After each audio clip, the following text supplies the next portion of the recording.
ഒക്കെ നമ്മളെ +2 ഫിസിക്സിലെ ഒരു ലാസ്റ്റിലോട്ടൊക്കെ വരുന്നൊരു ചാപ്റ്ററാണ് ന്യൂക്ലിയർ എന്ന് പറയുന്നത്. അപ്പോൾ അതിൽ വളരെ കുറച്ച് ക്വസ്റ്റ്യൻസ് മാത്രമല്ല, അപ്പോൾ അതിൽ വരാൻ സാധ്യതയുള്ള 2 NCERT എക്സാമ്പിൾസ് ക്വസ്റ്റ്യൻ ഞാൻ കാണിച്ചു തരാം.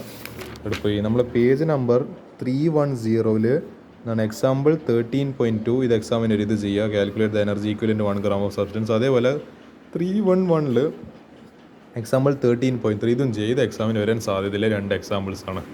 അപ്പോൾ നമ്മളെ ന്യൂക്ലിയയിലെ കുറച്ച് ക്വസ്റ്റ്യൻസ് ആണ്, നമ്മൾ എക്സസൈസ് ക്വസ്റ്റ്യൻസ് നമുക്ക് അതിൽ നോക്കി നോക്കാം ഏതാണെന്നില്ല. വളരെ കുറച്ച് ക്വസ്റ്റ്യൻസ് മാത്രമേ ഇതിൽ നിങ്ങൾ കുറേ ക്വസ്റ്റ്യൻ കാണുന്നുണ്ടോ, പക്ഷേ ആക്ച്വലി നമ്മളെ ന്യൂ NCERT സിലബസ് എല്ലാം കുറേ എണ്ണം ഡിലീറ്റഡ്. ഇത് ഞാനിപ്പോൾ ഓൾഡ് ടെക്സ്റ്റ് റെഫർ ചെയ്തുകൊണ്ടിരിക്കുന്നത്, അതുകൊണ്ട് അങ്ങനെ കുറേ ക്വസ്റ്റ്യൻ പോലെ തോന്നുന്നത്. ആകെ ഒരു 6 ക്വസ്റ്റ്യൻ ടോട്ടൽ ഇല്ലു.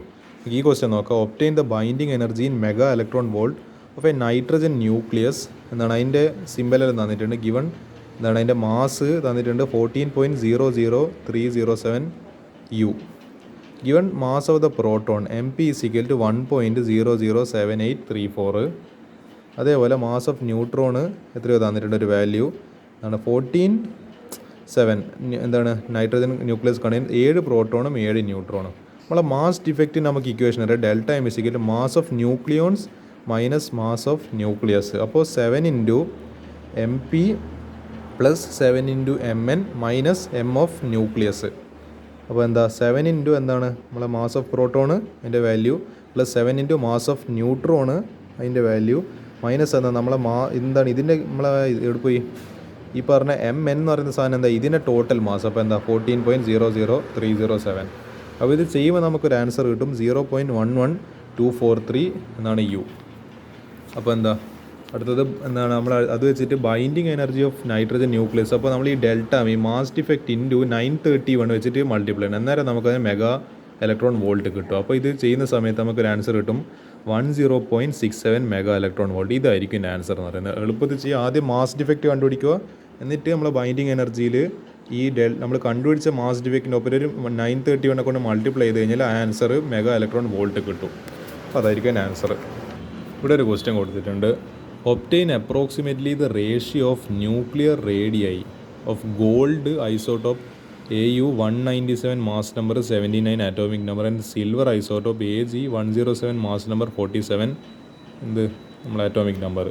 റേഡിയസ് ഓഫ് ന്യൂക്ലിയൻ്റെ ഇക്വേഷൻ ഉണ്ട്.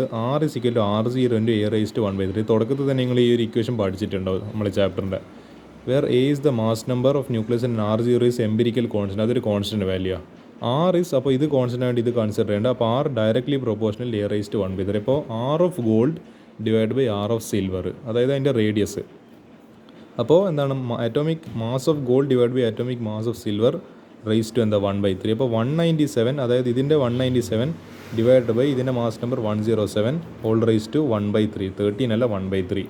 അപ്പോൾ ചെയ്യുന്ന സമയത്ത് നമുക്കൊരു ആൻസർ കിട്ടും 1.225. എന്നെ അപ്രോക്സിമേറ്റ് ചെയ്ത് കഴിഞ്ഞാൽ 1.23 എന്ന് പറഞ്ഞിട്ട് അതിൻ്റെ ഫൈനൽ ആൻസർ കിട്ടും. ഒരു ക്വസ്റ്റ്യൻ കൂടി ഒരു ചാപ്റ്ററിൽ ഞാൻ ഡിസ്കസ് ചെയ്യാൻ ഉദ്ദേശിക്കുന്നുണ്ട്. NCERT എക്സാംപ്ലർ ക്വസ്റ്റ്യൻസിൽ ഒരു ക്വസ്റ്റ്യൻ കൂടി. Why do stable nuclei never have more protons than neutrons. Neutrons എന്തിൽ നമ്മുടെ സ്റ്റേബിൾ ന്യൂക്ലിയയിൽ ന്യൂട്രോൺസിൻ്റെ എണ്ണം പ്രോട്ടോൺസിൻ്റെ എണ്ണത്തിനെക്കാട്ടും കൂടുതൽ. എന്തുകൊണ്ട്? Because protons are positively charge and repel each other. This repulsion force is more so that an excess of neutrons are required to reduce this repulsion. അപ്പോൾ protons കൂടുമ്പോൾ ഇവർ തമ്മിലല്ലേ ഈ പോസിറ്റീവ് ചാർജുകൾ തമ്മിലല്ലേ റിപ്പൾഷൻ കൂടും. അപ്പോൾ അതിനെ ന്യൂട്രൽ ആക്കേണ്ടിയിട്ട് എന്ത് വേണം? എക്സ്ട്രാ ആയിട്ട് എക്സസ് ആയിട്ട് ന്യൂട്രോൺസ് വേണം. അതുകൊണ്ടാണ് ഈ ഒരു സ്റ്റേറ്റ്മെൻറ്റ് പറയുന്നത്. Why do stable nuclei never have more protons than neutrons? Because protons are positively charge and each repel each other. This repulsion force is more so that an excess of neutrons are required to reduce this repulsion. അതായിരിക്കും ഇതിൻ്റെ answer എന്ന് പറയുന്നത്. അപ്പോൾ ഇത്ര questions നിങ്ങൾ ഈ പാഠത്തിൽ നിന്ന് പ്രാക്ടീസ് ചെയ്യാം.